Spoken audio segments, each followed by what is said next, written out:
Menindaklanjuti instruksi Gubernur Aceh Nomor 23 Tahun 2021, Dinas Kelautan dan Perikanan Aceh menerapkan pemeriksaan vaksinasi COVID-19 bagi semua pegawai negeri sipil, tenaga kontrak dan masyarakat saat memasuki lingkungan Dinas Kelautan dan Perikanan Aceh.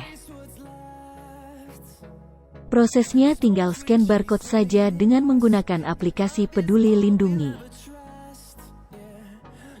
Ini berlaku sejak tanggal 1 November tahun 2021.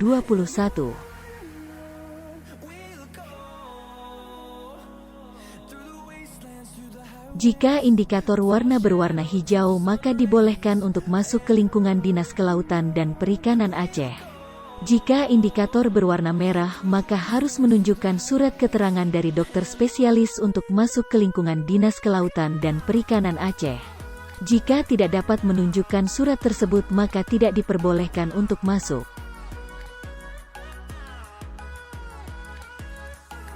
Yuk sahabat Bahari, tetap mematuhi protokol kesehatan.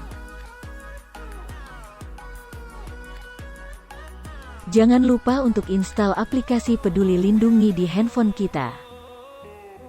Data vaksinasi COVID-19 Dinas Kelautan dan Perikanan Aceh.